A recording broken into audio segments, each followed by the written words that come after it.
só vou lembrar um pouquinho, passar um pouquinho. Eu tenho até receio de fazer. Eu ia silenciar. Eu acho que demais. Só hoje não é isso, né?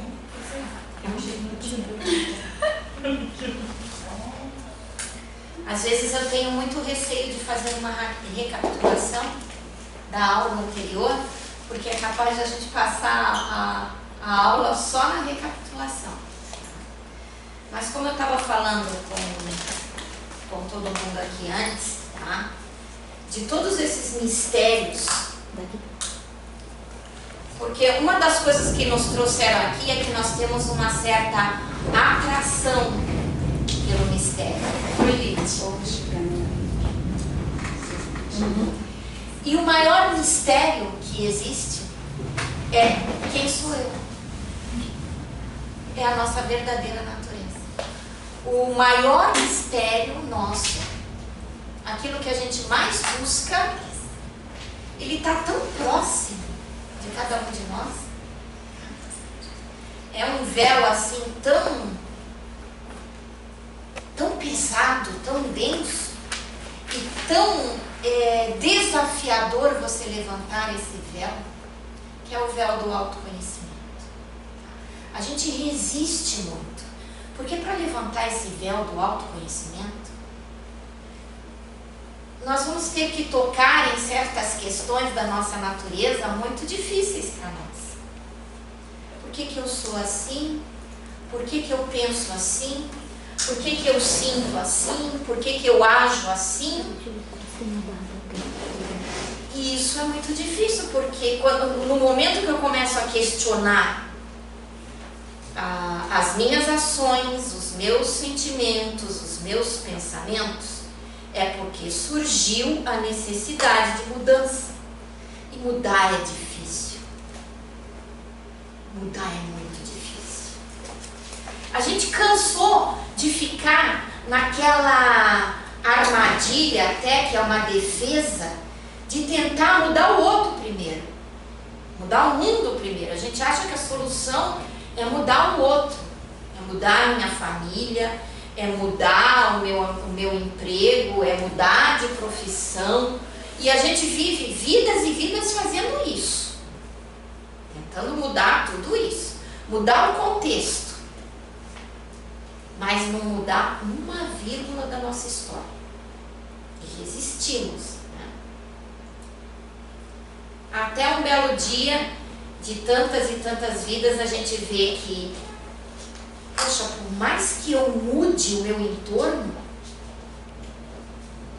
os problemas continuam os mesmos, as questões continuam as mesmas, as insatisfações continuam as mesmas, os vazios mesmo. Aí eu mudo as pessoas que estão à minha volta e construo outros relacionamentos e eu atraí, de certa maneira, as mesmas questões com outras pessoas. Porque não adianta mudar a decoração da minha vida igual eu mudo a decoração da minha casa. Igual eu mudo o meu guarda-roupa. Não adianta eu mudar o guarda-roupa todas as roupas, mudar o meu estilo, como a gente vive mudando.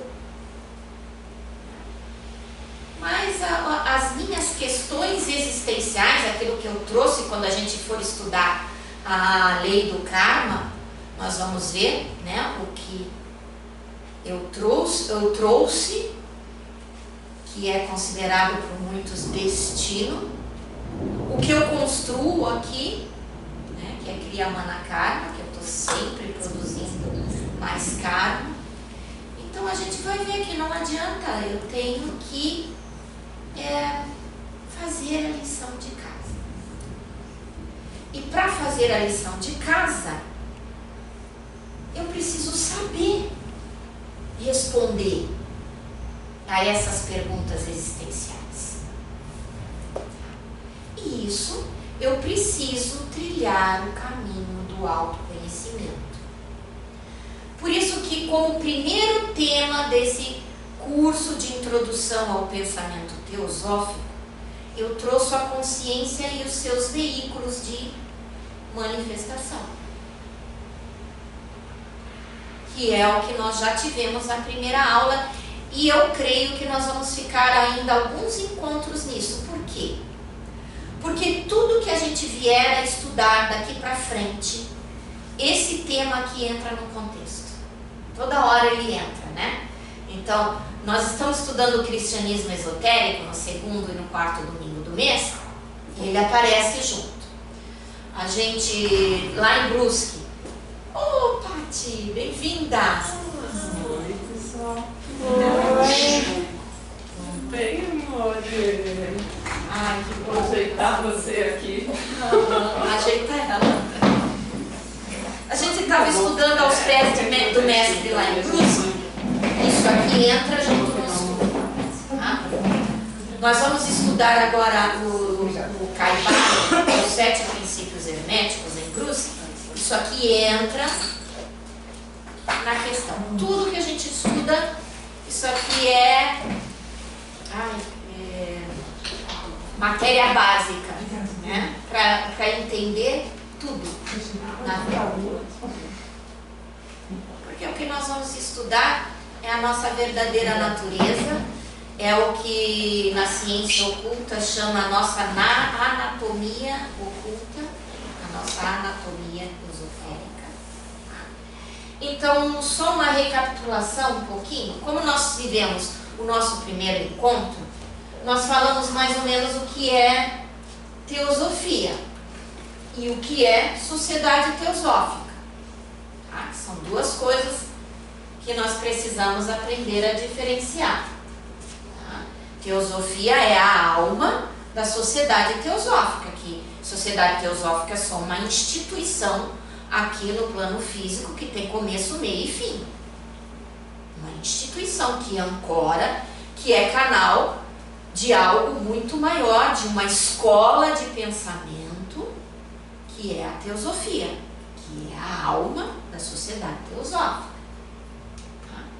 Então falamos de tudo, e principalmente porque a teosofia é o que rasgou o véu ali no século XIX dos mistérios e trouxe como vanguarda, porque ela foi a primeira, tá, a trazer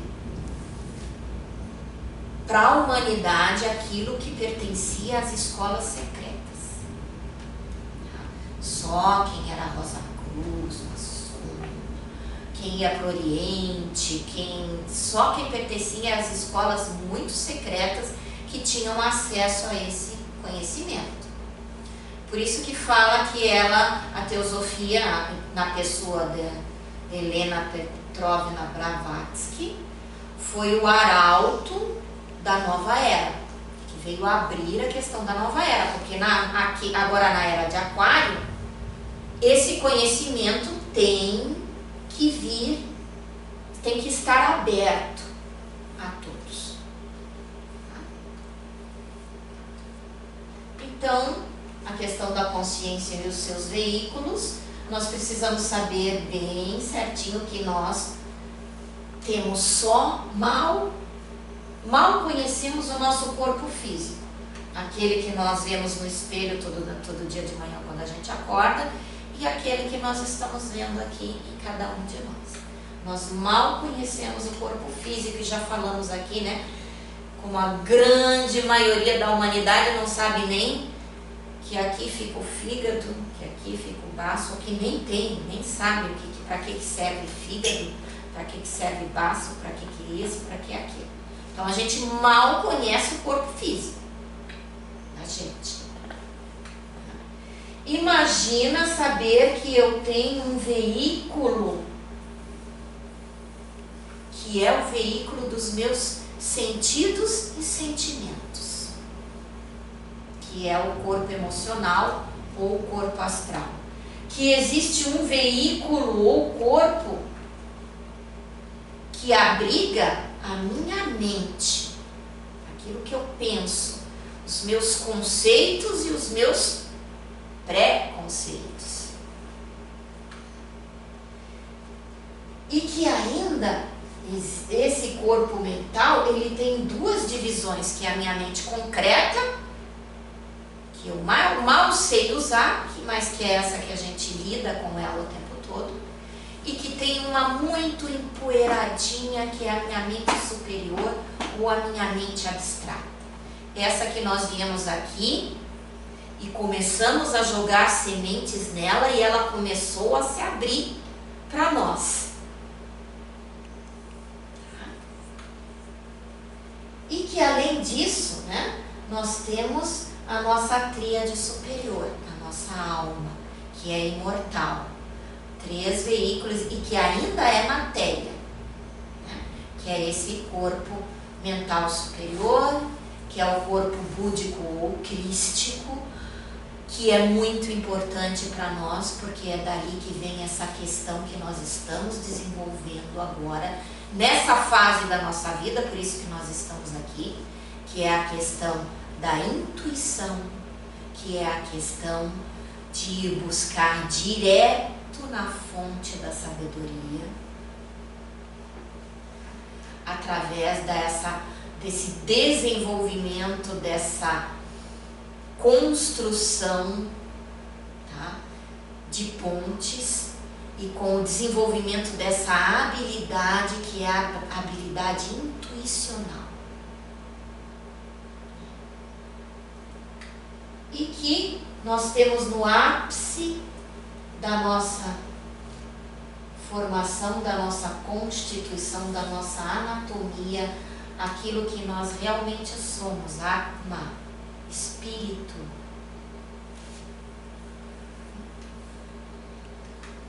Aliás, Atma, que é uma palavra em sânscrito, tem como tradução a realidade última ou verdadeira, a nossa verdadeira realidade.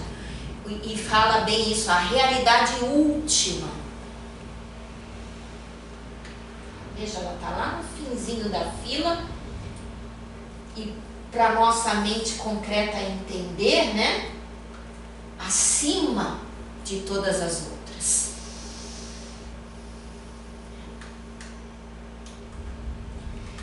Vamos usar como embasamento teórico esses 2 livros, a Autocultura e a Tradição Sabedoria. A Tradição Sabedoria, eu já trouxe aí alguns livros, e quem quiser mais, na próxima quarta-feira eu posso trazer um pouquinho mais, porque eu consegui só 2, tá? Que é esse aqui. Depois vocês podem folhear os que estão aí.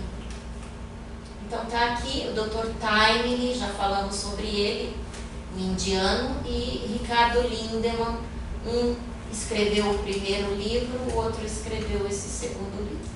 Esse bem mastigadinho, bem em forma, bem didático. Esse não, esse sim é para quem quer se aprofundar. Então tá aqui os 2. Lembrando do nosso sábio, grande sábio ocidental Sócrates, né, que trouxe essa questão que estava lá inscrito no oráculo de Delfos, né, um templo grego: ó homem, conhece-te a ti mesmo e conhecerás os deuses e o universo. Ninguém presta muita atenção para essa segunda parte aqui, conhecerá os deuses, porque nós somos deuses, e o universo, porque conhecendo a nossa própria natureza, nós vamos conhecer toda o universo, porque nós somos cópia, feitos imagem e semelhança do Criador. E o universo é o corpo desse Criador, é o macrocosmo. E nós, como somos imagem e semelhança do universo e desse Criador, nós somos o microcosmo. Então, desvelando os nossos mistérios de quem realmente somos, da onde viemos e para onde vamos, nós vamos ficar sabedores também de todo o universo.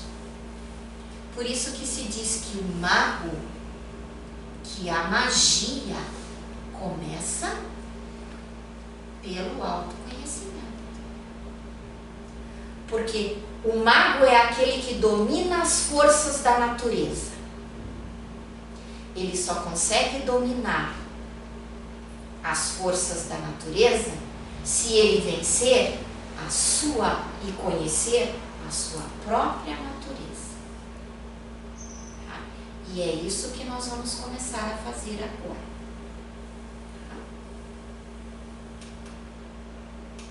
Então eu resumi um pouquinho tudo isso que a gente já viu, tá? Porque toda a vida e manifestação que vemos em torno de nós veio do princípio divino, a fim de desenvolver todas as suas potencialidades para depois retornar à fonte divina. O que nós estamos começando a fazer agora é buscar a informação necessária para desenvolver todas as nossas potencialidades.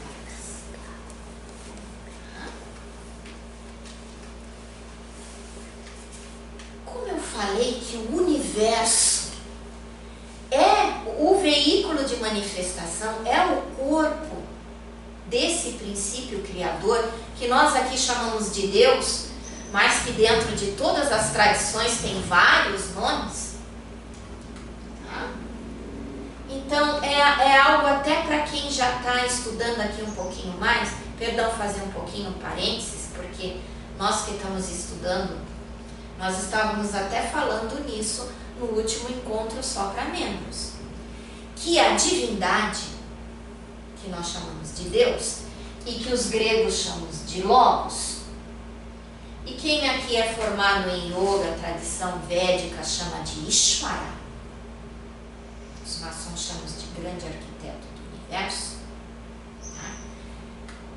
Que na teosofia a gente usa o nome que os gregos usam, Logos solar. Tá? O imanifestado, o Deus imanifestado, ele desejou criar, como está lá no Gênesis nosso, né? Na nossa Bíblia. E quando ele desejou criar na matéria tudo que existe, a primeira coisa que ele precisou criar foi ele mesmo na matéria.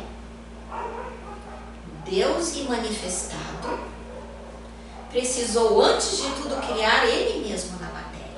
O Deus manifestado. Então lá as escrituras, principalmente a doutrina secreta, falou. Então ele delimitou uma área no espaço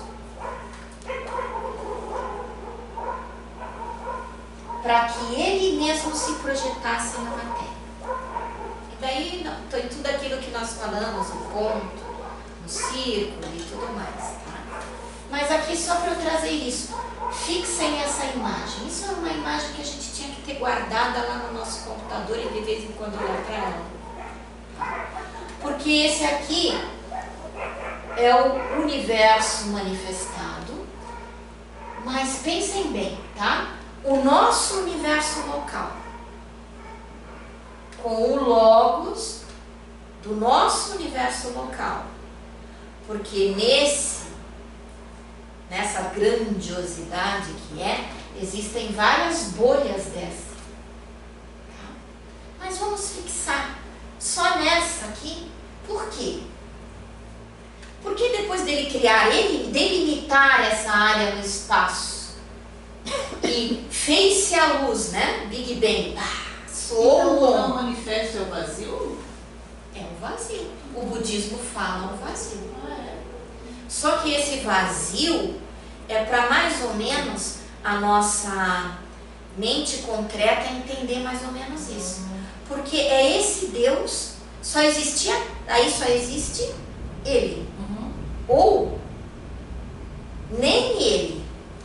Porque o que a doutrina secreta e as escrituras sagradas falam, e por isso que eles falam, existe dentro dessa questão pitagórica dos números como criadores do universo, o zero. O zero é o nada. O zero representa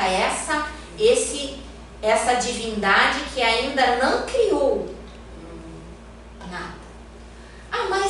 antes do Big Bang, antes dele criar ele mesmo na matéria, o que existia? Aí eles falam, o que existia era a não existência. Aí dá um bug aqui o que existia era a não existência. O que existia era o vazio, era o nada. Silêncio. O silêncio, porque depois sou o homem. Tá? Existia o vazio, o silêncio. Tudo estava em equilíbrio, tudo estava num estado latente. Como é que a nossa mente concreta vai entender que o que existia era a não existência? Um passado sem começo e um futuro sem fim, como diz na Cabala. Aí a nossa mente concreta não entende. Por isso que eu falei que a gente tem que desenvolver e começar a abrir a porta e a construir a ponte do nosso mental superior. Porque o nosso mental superior consegue entender essa abstração, porque isso é uma abstração que você tem que fazer. Você tem que silenciar a mente concreta, que só entende que 1 mais 1 é igual a 2. Silenciar essa mente concreta, lógica, racional, e começar a abstrair que o que existia era a não existência. Por isso que muita gente, ou da doutrina secreta, ou os Vedas, ou a Cabala, compra a Madonna estuda a Cabala. Vou na livraria comprar um livro de Cabala. Aí você compra um livro sobre a Cabala e começa esses assuntos assim. Aí você fala, esse povo é louco. Porque você quer entender com a mente concreta que soma 1 mais 1 é igual a 2. E você quer entender, você só vai entender se você já estiver naquela fase da tua evolução que a mente abstrata começa a mandar alguns insights, né? De vez em quando você começa a sair da caixa e começa a ter alguns insights, e isso que parecia sem sentido começa a fazer sentido, ou se você não começa a fazer sentido, mas você não entende ainda. Mas mesmo sem entender, você vê que aquilo é muito importante. Que aquilo eu preciso me esforçar mais para entender, porque isso é importante. Porque vem uma mensagem lá da outra margem, como diz o budismo. Vocês veem que eu vou puxando outras coisas? Cabala, budismo, para falar tudo a mesma coisa? Isso é uma prerrogativa da teosofia, tá? De somar todas as tradições que estão falando a mesma coisa. Tá? Você tem que começar a ver que isso vai cutucando a tua mente abstrata lá. Você não entende, mas aquilo começa a mandar uma mensagem para ti. Tu não entende ainda, mas isso é importante. E a gente não começa, mesmo não entendendo, a gente não consegue mais se desligar daquilo. Porque a gente sabe que aquilo é importante. Eu não posso desistir. Vocês não podem desistir. Porque pergunta para quem está aqui há mais tempo. Tá? A primeira vez que viu essas coisas aqui, isso parecia coisa de maluco e falar, nunca mais eu volto lá no domingo. Mas começou a voltar, e de cada vez que ouve isso começa a fazer sentido. Começa a botar mais um tijolo. Eu ainda não entendo, mas eu já entendo mais do que da primeira vez que eu ouvi. Tá? Eu já vi isso aqui, eu já estou vendo isso aqui há quase 20 anos. E quase todos os dias. E quando eu fui preparar, rever isso aqui para dar para vocês, que eu já dei muitas vezes, caíram muitas fichas novas. Tá?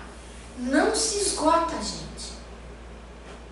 Não se esgota nunca. E vocês vão ver isso. Tá? Então tá isso aqui. Isso porque, por enquanto, eu estou falando só disso aqui, hein? O macrocosmo. Porque nós estamos aqui, ó. A personalidade. O microcosmo. O mortal e o imortal. E nós vamos procurar desvendar tudo isso aqui. Ok? Isso tudo só para eu entender que esse é o todo que a gente estudou lá nos princípios herméticos de Caibá. Tá? Isso é Deus, isso é o Logos, isso é o grande arquiteto do universo. Ok? Só que ele mesmo desejou criar a natureza agora. Cada partícula da natureza. Cada subpartícula da natureza, que é o que a física quântica fala agora, né? Subpartículas. Tudo isso é um fragmento do divino. Nós temos um diferencial. Cada um de nós aqui carrega todo esse potencial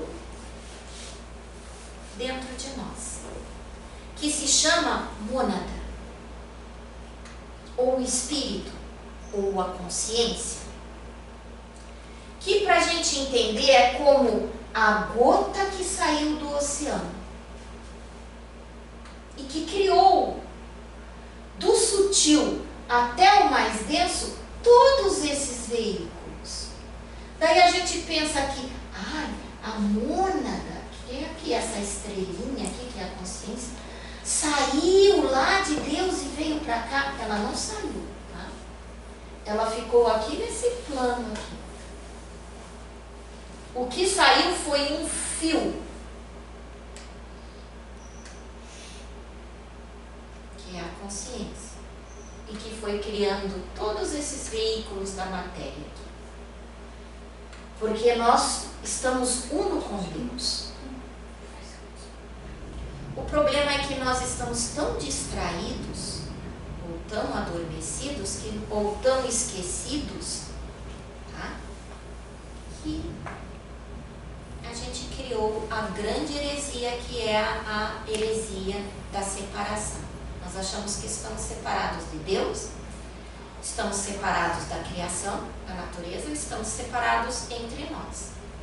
A separação é só aqui, ó, nos planos inferiores. Tá? Quanto mais a minha consciência vai se expandindo, vai se acordando e vai levantando esses véus aqui, que são 7, mais eu vou me sentindo uno com o todo. Então, quanto mais denso eu estou, ou quanto mais eu ignoro, ou seja, sou ignorante, mais eu estou separado do outro.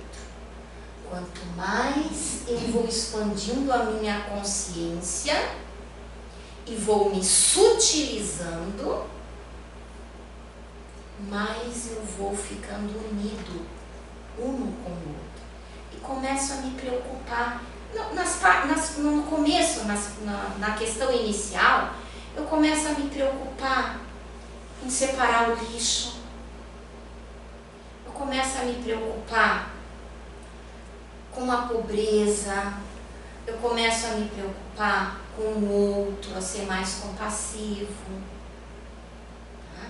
Eu começo mais a me preocupar até comigo mesmo. Eu começo a comer comidas mais saudáveis, porque eu vejo a responsabilidade que eu tenho para com esse veículo aqui, que é a minha escola, que é o meu instrumento. Então, são esses as prerrogativas que no começo vai me abrindo para uma outra realidade, mais sutil. e eu vou vendo qual o meu papel dentro dessa realidade. Tá? Vou repetir. Qual o meu papel dentro dessa realidade? Tá?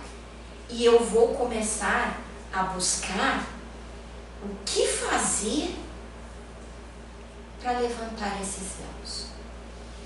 Com uma visão bem mais concreta, como parar de sofrer e como parar de causar o sofrimento para o outro. Isso é um grande divisor de águas, tá? Essa questão de assumir o controle, assumir a responsabilidade, autorresponsabilidade.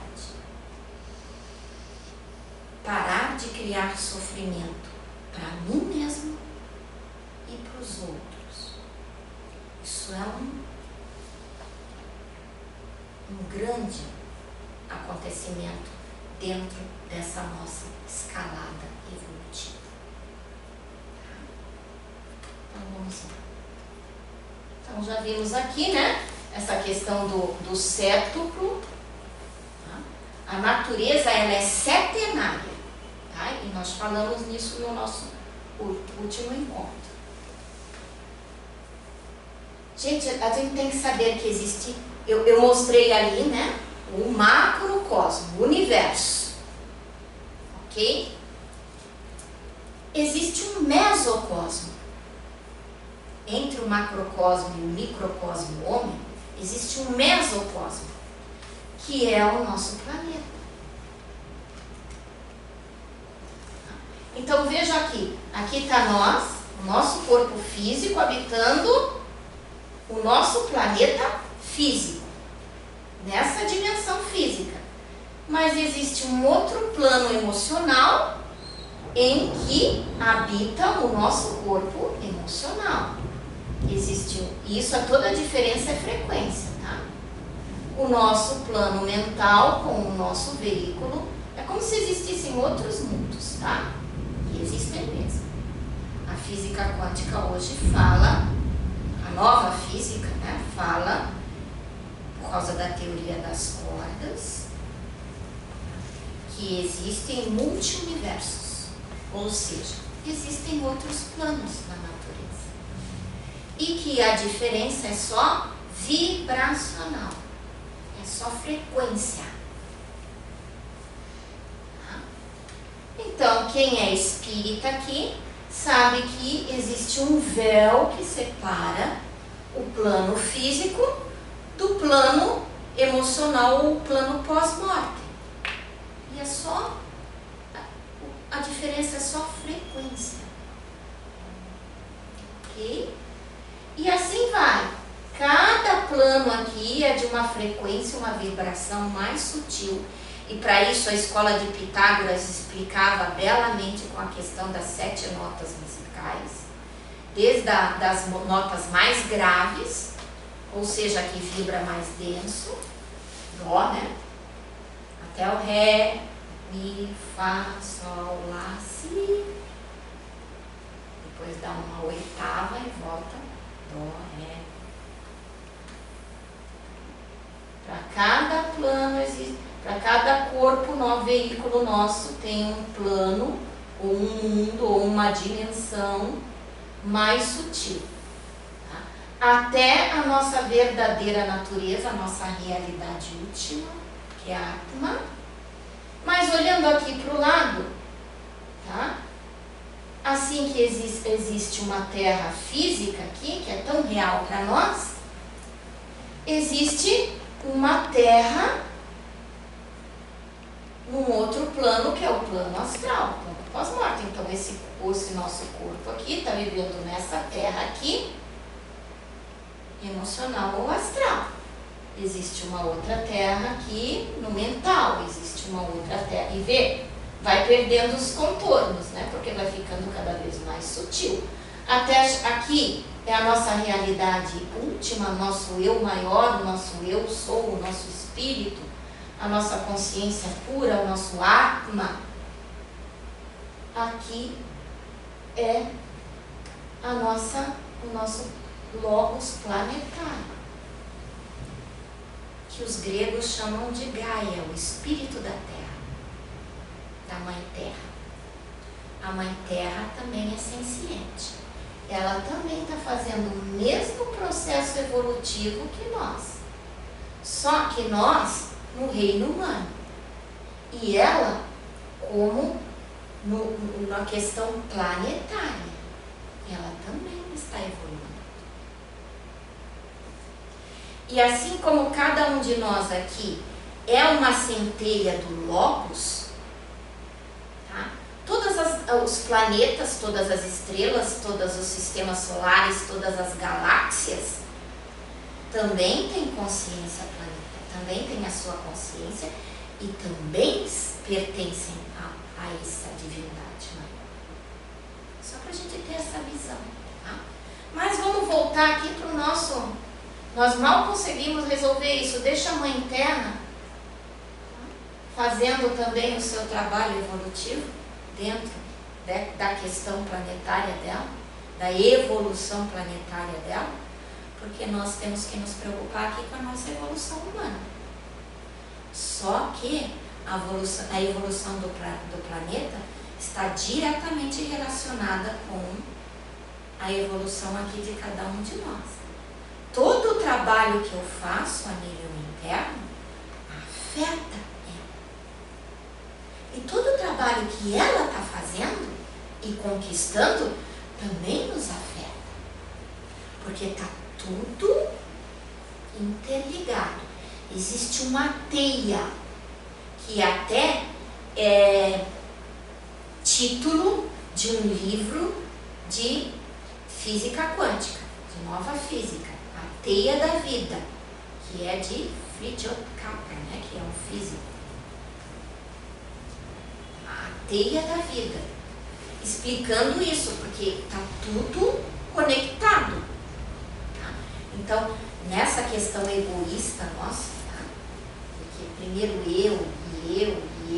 eu, tudo que eu faço, tudo que eu sinto, tudo que eu penso, tudo que eu falo, isso reverbera no todo. Na nossa nave Mãe Terra, que emprestou como dharma dela, como missão dela, ela teve essa questão de emprestar matéria do próprio corpo dela para construir o nosso corpo. E nós temos que honrar isso. Ela é a nossa mãe. Por isso que tem lá um versículo da Bíblia, né? Tu és pó, vieste do pó, né? E ao pó voltarás. Porque nós temos que cuidar muito bem disso que ela nos deu, e isso vai voltar para ela. Porque depois ela vai nos emprestar de novo os ingredientes, a matéria-prima, para a gente criar um outro veículo de manifestação, para esse Deus que habita em cada um de nós. Acordar. Ok? Por isso que eu digo que às vezes a revisão demora até mais, mas eu tenho certeza que às vezes tudo que a gente falou aqui é totalmente diferente do que a gente falou do nosso último encontro. E eu tenho certeza que quem estava aqui no último encontro entendeu de uma outra maneira agora o que a gente viu. Ok? Então vamos lá. Lembra que eu falei que a mônada fica lá no plano dela, que é o plano monádico? E que simplesmente o que manda é como se fosse um canal, tá? De energético que funciona como uma internet, né? Que vem o sinal, tá? Até vir para o mais denso.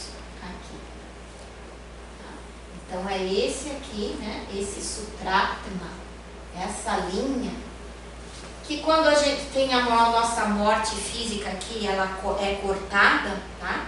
Que nós chamamos aqui, tá até na Bíblia, cordão de prata, se rompe, e significa que a consciência vai viver agora num outro plano e num outro corpo, que nós já vamos ver. Só prestem atenção nisso, porque nós vamos ver isso daqui a pouco. Ok? Então tá aqui a nossa mônada. E como ela é imagem e semelhança do Criador, como ela é a gota que saiu do oceano, essa divindade, ela é trina. Ela é Pai, ela tem 3 aspectos: Pai, Filho e Espírito Santo. A nossa mônada, que é uma coisa só, ela também é trina. Tá? Que na visão védica se chama de Turiatma. E ela vem pelos planos, construindo, usando matéria-prima daqueles planos e construindo um veículo. Usando matéria-prima e construindo outro veículo, até vir para os planos mais densos, que são esses aqui, a personalidade e a individualidade, que é o que nós vamos ver hoje, entender hoje. Constituição do ser humano. Damos o nome de personalidade ao conjunto corpo físico, corpo astral ou emocional, corpo mental inferior. Essa é a personalidade. Por que é personalidade? Porque ela é temporal. Ela tem começo, meio e fim. A Márcia nasceu um belo dia, 30 de outubro, e um belo dia a Márcia vai embora. Aí não vai existir mais Márcia. Tá? Quando a minha individualidade ou a minha alma voltar, ela vai construir uma outra personalidade, que não vai ser mais Márcia. Ela é mortal. Damos o nome de ego, individualidade ou alma ao conjunto corpo causal ou mental superior, corpo búdico ou crístico e corpo átmico. Por que ela é necessária? Porque essa alma aqui, porque a mônada está lá. É essa alma aqui que encarna, desencarna, desencarna. Então, nesse período evolutivo meu, ela é considerada imortal, mas ela não é eterna. A mônada é eterna, o espírito é eterno. Eu faço questão de frisar bem isso, tá? A personalidade, o eu Márcia, é temporal, é mortal. A individualidade ou a alma, que é aquela que encarna e desencarna, e por isso ela é imortal. O espírito, que é a energia, o combustível para tudo isso estar em movimento, é a vida que coloca tudo isso em movimento. Esse é eterno. Fogo criador, alguns chamam. Já ouviram esse nome? Fogo criador. Fogo porque ele é o combustível. Okay? Por que eu falo que ele é imortal e não eterno como espírito? Porque um belo dia, dentro dessa nossa linha evolutiva, tá? Quando eu aprender tudo que eu tinha para aprender, quando a minha consciência se expandir até o último desses veículos, porque ela está limitada e presa aqui nos planos mais densos. Limitada e presa, e esquecida. Mas quando ela acordar e se expandir, que eu tiver consciência de todos esses 7 veículos, tá? E tiver feito toda a minha jornada evolutiva que nós vimos lá quando estudamos a parábola do filho pródigo e voltar para a fonte, quem volta? A consciência. Tá? Eu não vou precisar mais reencarnar. Se eu não preciso mais reencarnar, esse corpo aqui não tem mais utilidade. Tá? Porque eu me reintegrei. Yoga, eu uni todos aqueles pedacinhos que eu pensava, de mim que eu pensei que estava separada. Eu reintegrei, eu uni tudo. Eu acordei. Buddha Sakyamuni. Sakyamuni não é o nome ou sobrenome do é o desperto. Tá? Jesus Cristo, não é Jesus Cristo, não é um sobrenome dele, Jesus o Cristo, que significa também esse desperto. Mas para fazer isso, tá? Olha bem, eu falei da personalidade e da alma, da individualidade, tá? Entre os dois, esses dois, entre essa minha parte mortal e a minha parte imortal, tem algo muito importante, que se chama mente. Por que ela é muito importante? Porque ela criou a separação. E é ela que vai ter que fazer a união novamente. Mente, meio de união entre a personalidade e o ego. Tá? Só que lembra, ela foi que separou. E é ela que vai ter que unir. Por isso que um dos princípios herméticos é o princípio do mentalismo, é o primeiro. O todo é mente, o universo é mental. E nós paramos aqui, tá? Meu Deus, mas o que foi que... Como é que ela separou isso tudo? E por que está separado? Aí eu trouxe essa imagem aqui que eu não preciso mais falar nada. Tá?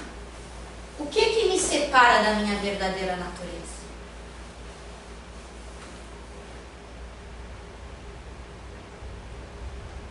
Aqui tem só uns exemplos, tá? Tem muita mais coisa, tá? Porque cada coisa dessa aqui, ela se ramifica em outras muito mais, né? Tudo isso aqui cria uma camada densa de separação. Então, tudo que eu preciso ser, eu já sou. É a minha verdadeira natureza. Já está em mim. O que eu preciso fazer?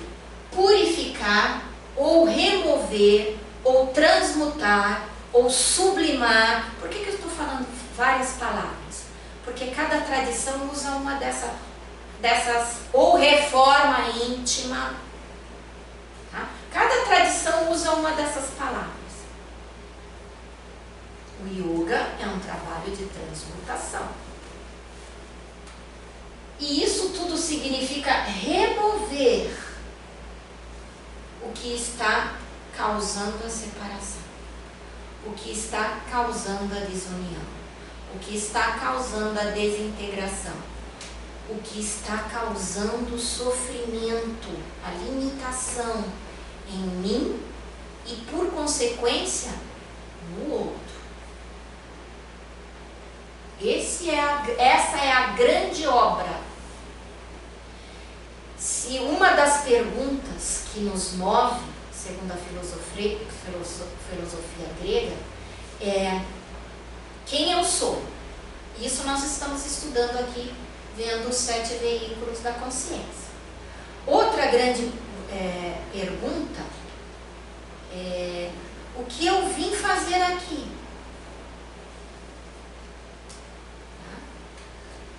E isso é uma das questões, é a grande obra. Tá? Eu vim me fazer Deus novamente por meu próprio esforço. Eu queria perguntar assim para poder entender, né? Agora nós podemos parar. Não sei se eu podia estar perguntando ou não. Mas assim, ó, por que a muda, a gente já entendeu, mas por que toda essa nossa experiência, eu e todas as pessoas, porque toda essa experiência, o que isso traz para o universo? Né? Eu estou dizendo, todos esses, se a gente vem de lá para cá, o que isso vai projetar de melhor para o universo? Para nós eu entendo até, mas para o universo. Assim. Isso nós falamos muito quando nós estudamos a parábola do filho pródigo. Tá? Primeiro, isso é respondido pelas teologias. Quando pergunta isso para a teologia ou para as religiões, há um grande vazio. Tá? Por que isso tudo? Aí, o que eles respondem normalmente, as religiões respondem? Isso faz parte do plano de Deus. E é uma arrogância do homem querer entender o plano divino, o plano de Deus. Isso normalmente as religiões respondem para nós. Quando nós falamos que Deus resolveu criar, uma das coisas primeiras que ele criou foi ele mesmo na matéria. E antes da criação era a não existência, ou tudo estava num estado latente, em que lá a tradição védica chama a noite de Brahman, em que tudo estava parado. Ou seja, estava tudo em tão perfeito equilíbrio. Quando a gente equilibrar, quando a gente botar tudo em equilíbrio, a coisa para, essa máquina para. Tanto que existem 3 forças na natureza: Rajas, Tamas e Sattva. Rajas é movimento, Tamas é inércia e Sattva é o equilíbrio. Tá? Para que o imanifestado, onde quando não existia nada, resolveu criar, isso latente nele estava com essas 3 forças em equilíbrio. A primeira coisa que ele precisou fazer foi desequilibrar essas 3 forças. Colocar Rajas, o movimento, em... Quando ele desequilibrou, é que essa grande máquina divina passou a se movimentar. E começou toda a questão da criação, com a criação dele mesmo na matéria. Tá? Aí a gente chama isso de o dia de Brahman.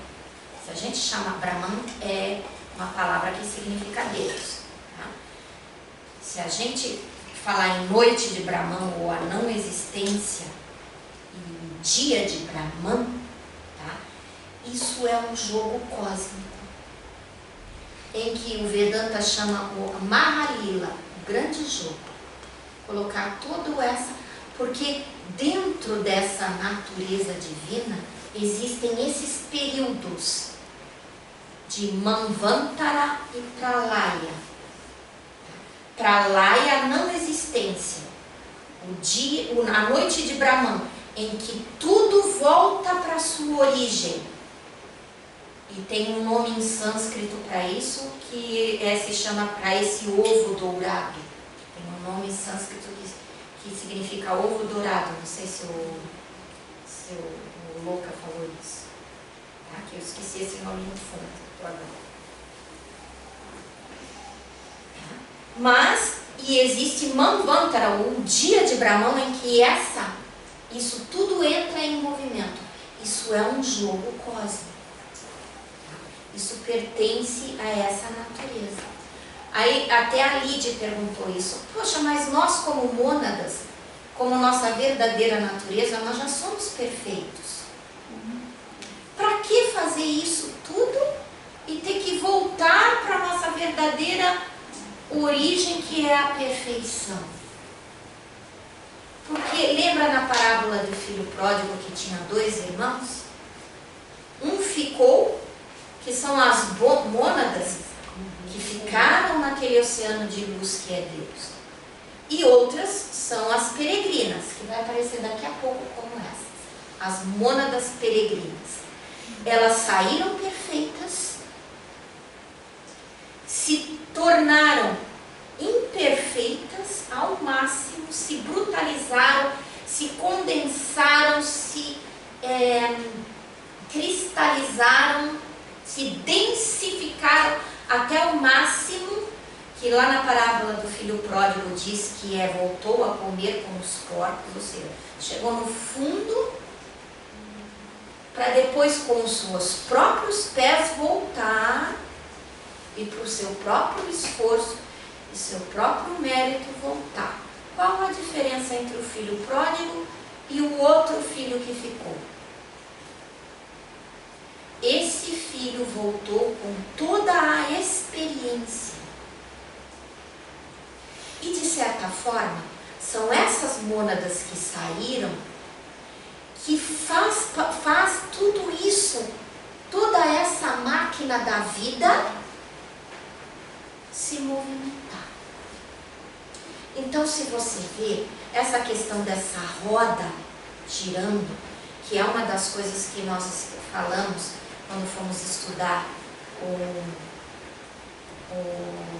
o símbolo da Sociedade Teosófica, que tem lá o mesmo símbolo que o nazismo usou, que é aquela cruz, né? É a cruz de fogo que nós chamamos, tá? Só que com os seus bracinhos invertidos, tá? É essa roda de fogo, todas as culturas têm isso, tá? O nosso Shiva, Nataraja, o Shiva que está dançando, ele está dançando num anel, dentro de um anel de fogo. Lá na Bíblia se fala muito na carruagem de Ezequiel, que era uma roda de fogo. Isso só mostrar na imagem, na nossa Bíblia tem. Tá? Que é botar tudo isso em funcionamento. Nós colocamos tudo isso em funcionamento. Tudo que existe coloca essa máquina em funcionamento. E existe essa questão de você vir aqui, o que ficou sem experiência nenhuma, e os que vieram voltam para a casa do Pai com mestria, e com toda essa energia. Eu estou te explicando uma coisa muito difícil de entender, de uma maneira assim, usando uma forma muito simples, parece bem complicado. Só que isso eu estou falando da maneira mais simples que eu consigo te explicar, porque é algo muito difícil de entender. E eu não sei se eu te respondi, porque isso é algo que a gente vai começar a entender cada vez melhor com uma mente superior. Tá? Então eu tentei usar, por isso que eles falam que essas explicações, as palavras que existem no nosso vocabulário, elas não conseguem dar a real significação, a real definição para essas coisas. Por isso que a gente tem que entender com abstração, com intuição. Mas, a grosso modo, eu tentei te explicar isso, que é um dos maiores mistérios para se entender. Isso que as religiões e a teologia explica para as massas desse jeito. Não adianta entender a vontade divina, porque isso está além do nosso alcance. Os dogmas na catequese. Os dogmas. Entender essas verdades, né, esses dogmas, essas verdades. Uma coisa mais para catequista é o dogma. Sim, mas assim, o todo, se nós estamos ligados, né, à compreensão, como tu dissesse, se todos nós estivermos melhorando a experiência, o conhecimento, como a gente não pode explicar essas expressões que é tanto, e todos nós voltarmos quanto o movimento e quanto dá para entender que todos nós, quanto a grandiosidade isso pode ser, né? Às vezes a gente entende isso, mas pra quanto tempo vai levar, né?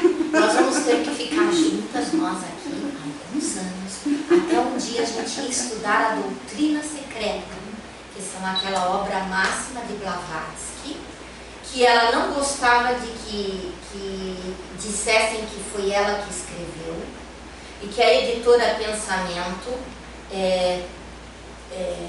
tem os volumes para vender e coloca ali autor Blavatsky. E ela não gostava de que dissessem que foi ela que escreveu, porque simplesmente os mestres ditaram para ela e ela compilou. E dentro da doutrina secreta tem alguns volumes que se chamam Antropogênese, que é a história do homem e da humanidade, que é mais fácil de entender. E os primeiros volumes se chamam Cosmogênese, que explica em alguns volumes isso que você me perguntou, isso que você perguntou. Que a gente resumiu uma coisa tão...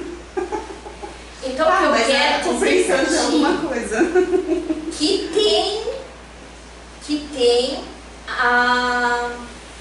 tem acessível a nós a resposta para essa pergunta. Está lá na cosmogênese. Está lá no nosso Gênese da Bíblia. Só que no Gênese está em forma simbólica, alegórica. Quando ali fala que Deus criou o mundo em 7 dias, e tem até religiões aí, né, do 7º dia, que no 7º dia descansou, quer dizer que em 7 etapas, em 7 planos, esses 7 planos aí, tá? Não foi 7 dias, então ali eles levam ao pé da letra, porque no Gênesis está em forma simbólica, alegórica, para aqueles que conseguem ler e decifrar. Dizem que Gênesis foi o último livro, né, da Bíblia escrito, não sei. Vamos dar uma linguagem figurada da criação. E é tudo figurada, é alegórica, Dizem por quê? Porque nós temos que ter bem... Eu estou fugindo agora dos nossos assuntos aqui, mas a nossa religião é judaico-cristã. O Velho Testamento é da tradição judaica, é o Pentateuco, tá? São os 5 livros sagrados do judaísmo, a Torá, tá? Então ele não é da nossa tradição cristã, nem foi escrito para nós, tá? Mas aí, como o nosso mestre Jesus era judeu e que toda a nossa religião veio do cristianismo, eles colocaram no Velho Testamento. Né? E porque dentro desses 5 livros ali, então são os 5 primeiros livros da Bíblia, eu não sei mais ou menos qual a sequência cronológica. Porque depois os papas, os concílios e o cristianismo montaram ali como eles quiseram. Ô Márcia, mas o nosso planeta faz o mesmo processo que a gente, então, de evolução. Veio da divindade até chegar... Até o átomo faz o mesmo processo. Até a nossa célula, que é a menor, isso eu não estou falando em nada esotérico, tá? Estou falando a nível de ciência, tá? A célula do nosso corpo é a menor unidade de consciência que existe. Porque o que os cientistas descobriram? Que as nossas células, elas têm mais ou menos vontade própria.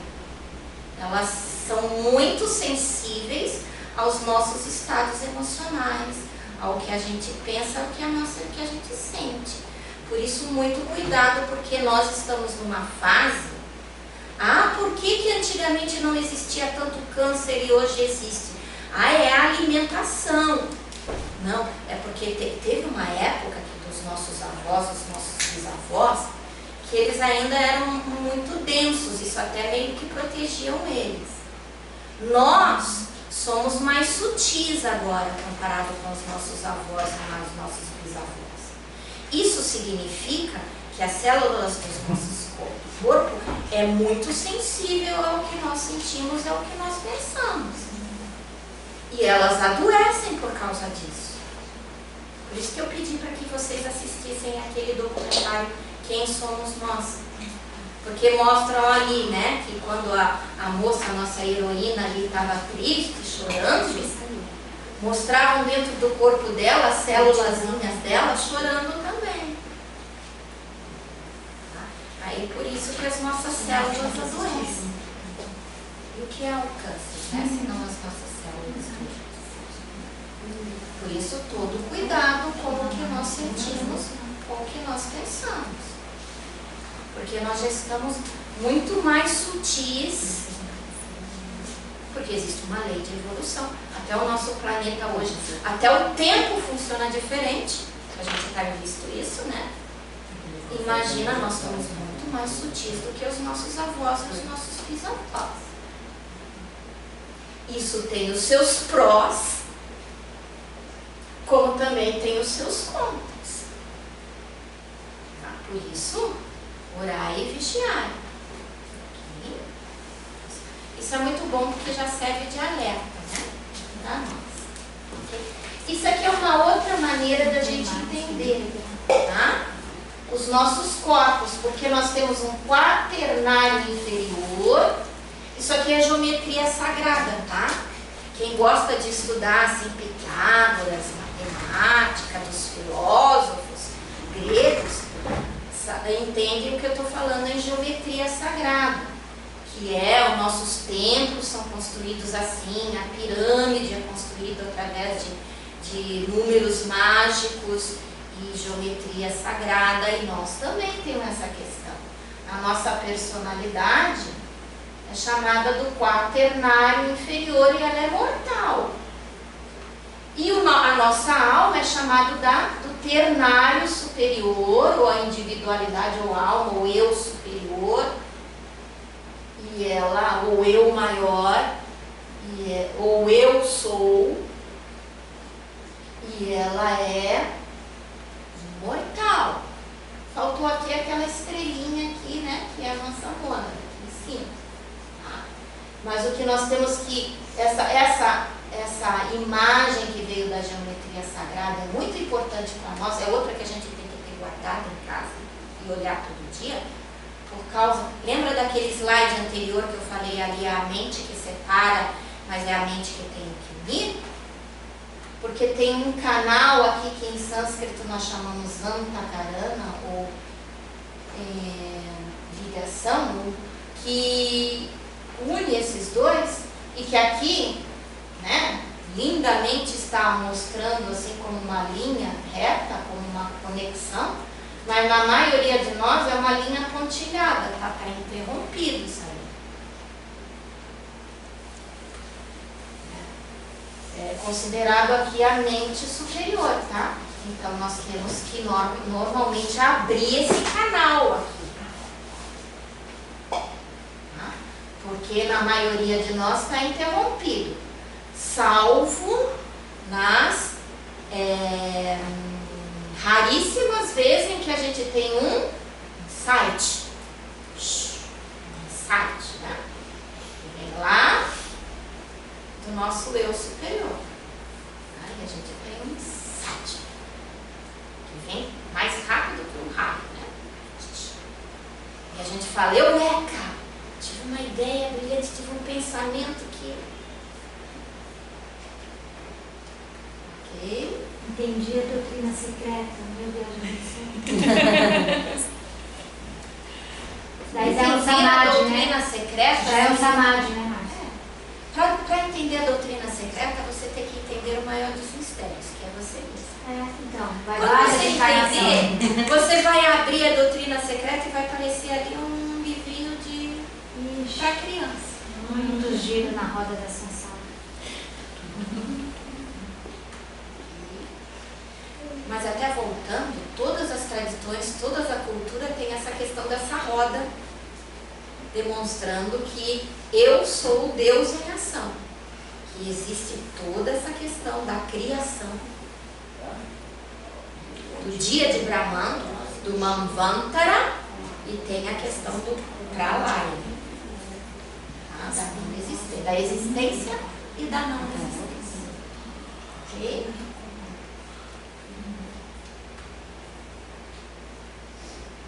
Então, como nós já estamos em assunto novo, vamos mais devagar, ok? Limitando-nos presentemente ao homem, podemos dizer que ele tem veículos de consciência em cada um dos planos. É isso quando nós vimos naquela escadinha lá que eu mostrei. Tá? Então, nós temos que nos ver como aquelas bonequinhas que eu já falei tantas vezes aqui, né? Entra! Como aquela bonequinha que a gente já viu tantas vezes aqui, aquela bonequinha grega que a gente vai tirando uma, tem outra dentro, tem letra dentro. Um raio da consciência divina atravessa e energiza, por assim dizer, o conjunto de veículos que representam a mônada, ou Jivatma, nos diferentes planos. Isso aqui serve para entender aquilo que eu tinha explicado antes, tá? Um raio energiza todos esses veículos. Tá? Isso é para a gente entender aquela imagem ali. Pulei? Um raio da consciência divina atravessa e energiza, por assim dizer, o conjunto de veículos que representam a mônada ou o Jivatma no diferente planos. Então é através daquele raio, e ali fala o raio que energiza, é o combustível, é o que bota tudo em movimento. Tá? Para entender a mônada ou espírito, essa própria palavra espírito vem do grego e significa fogo ou alguma coisa. Fogo divino, acho. Tá? Porque pir, por isso que tem pira sagrada, pira que faz fogo, né? Pir é fogo. Es é fora, então é esse fogo que vem e energiza tudo, isso é o espírito. Então, vamos fazer bem essa questão. Daqui a pouco eu vou mostrar uma tabelinha para vocês, por quê? Porque várias tradições usam outros nomes, outras nomenclaturas para isso. Tá? Só estou falando aqui na questão do ocultismo. Tá? Tem tradições que falam que espírito é aquela fantasminha, né? Aquela alminha do outro mundo. E a gente está vendo aqui, estudando que espírito é outra coisa. Pira, esse fogo, essa energia, tá? Esse para fora, é essa energia que bota tudo em movimento. É essa energia que é a chama, a chispa sagrada, que veio de uma grande chama, de um oceano de luz. Porque esse plano aqui, lá vou eu voltar, que é o plano da divindade, que se chama Adi em sânscrito.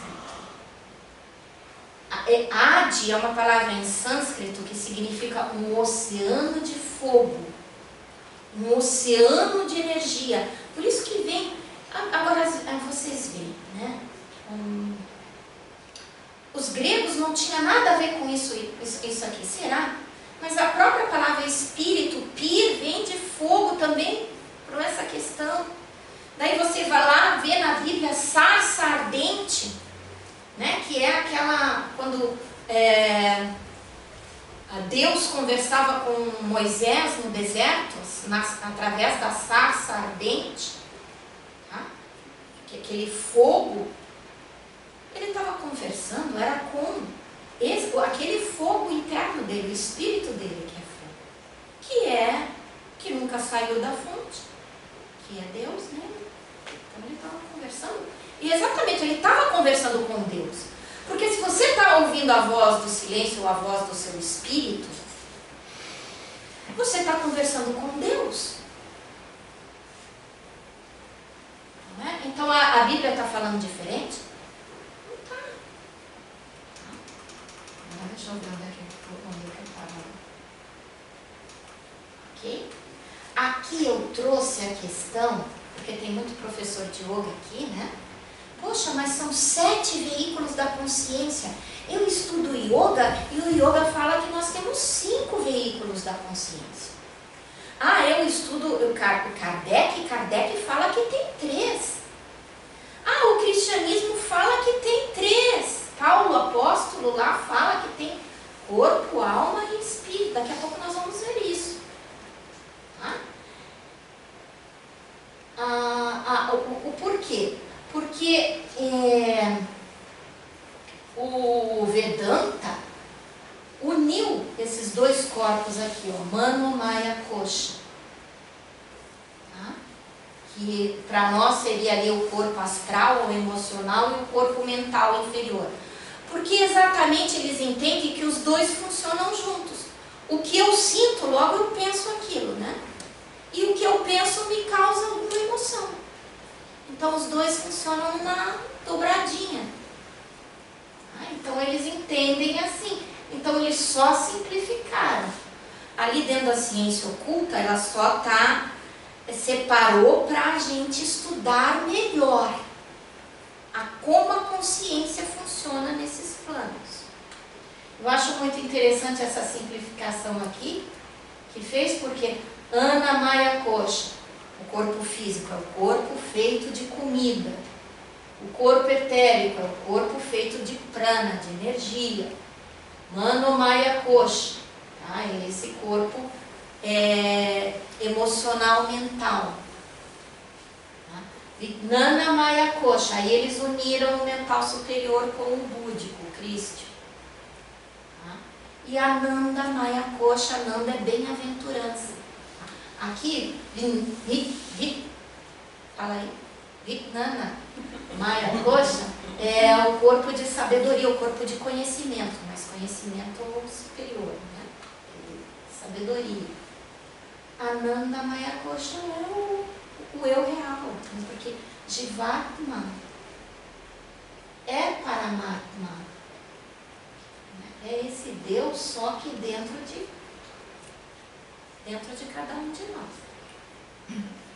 Se não existe essa estrutura toda, se essa divindade está solta, é Paramatma, está dentro do oceano de luz, aquele oceano de fogo que é o plano divino.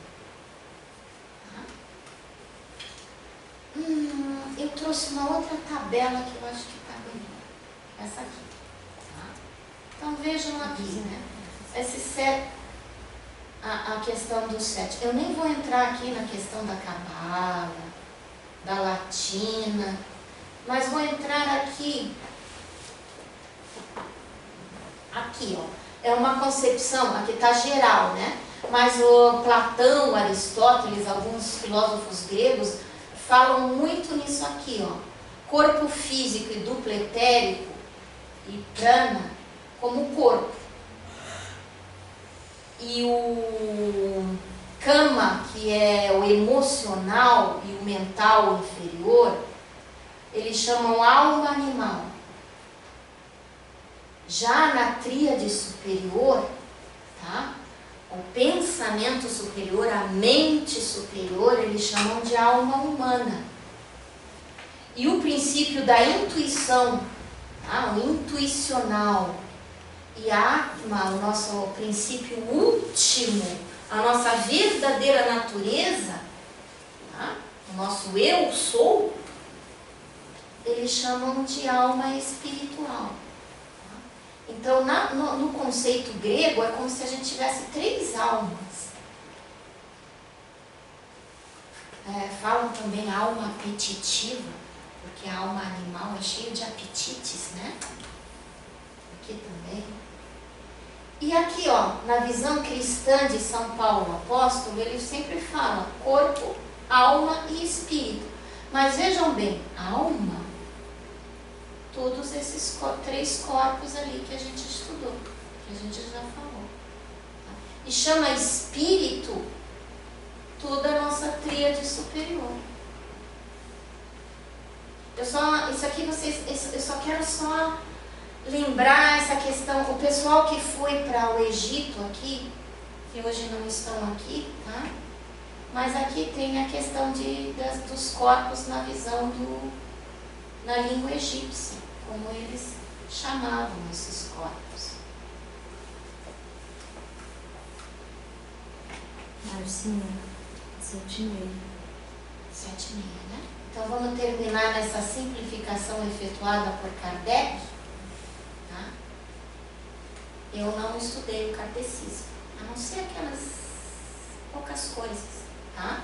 Mas eu achei importante trazer isso aqui, porque tanto Kardec como Blavatsky, eles foram à vanguarda de todas essas mudanças, de tudo isso que aconteceu até agora e que vai acontecer ainda, porque está começando a acontecer agora, na Era de Aquário.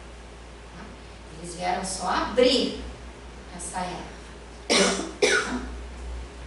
Então lá não dava para eles já entrar de cara falando tudo isso que já é difícil para a gente entender hoje. Tá? Então eu achei muito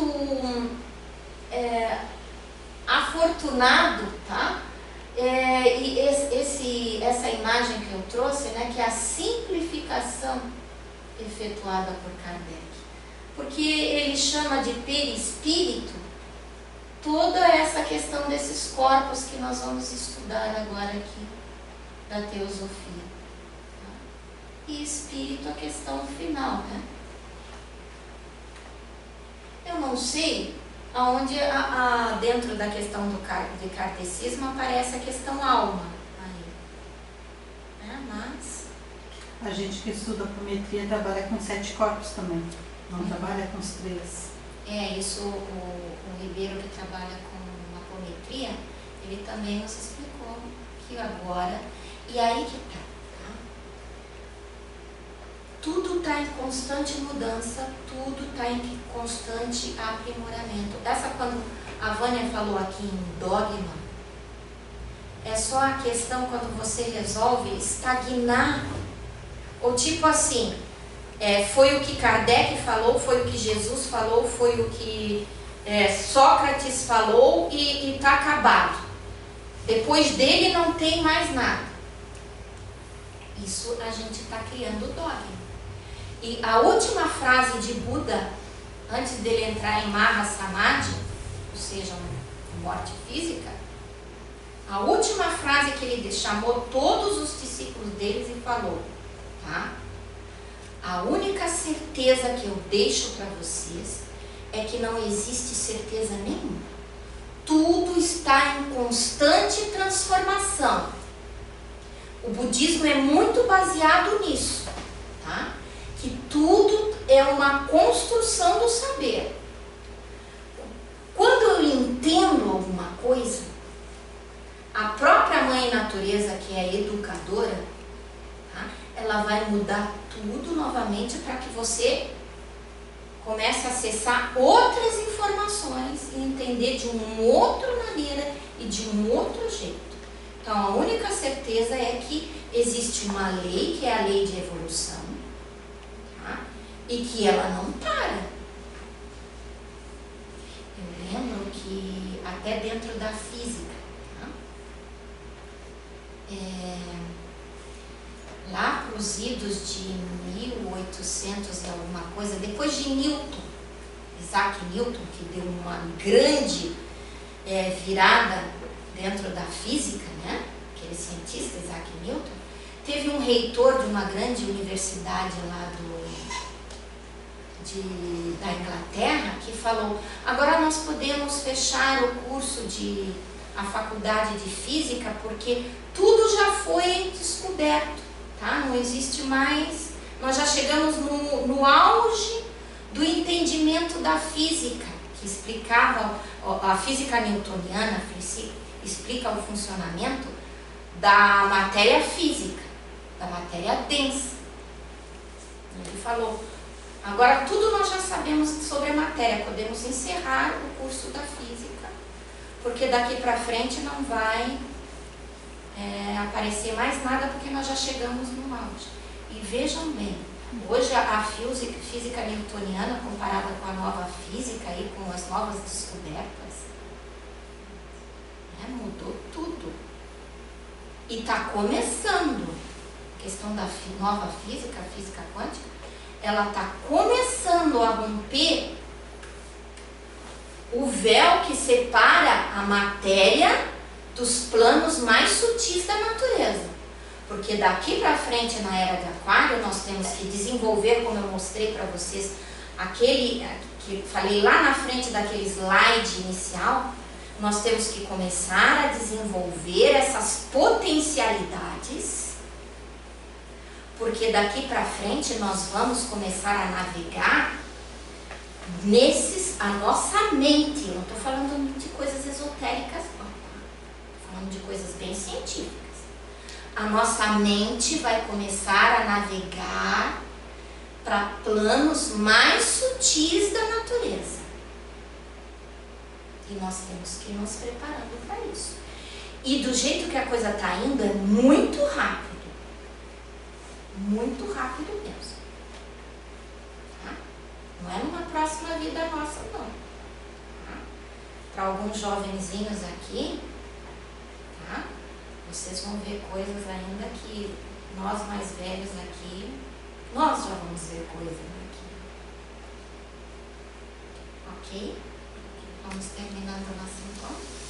Nesse slide aqui.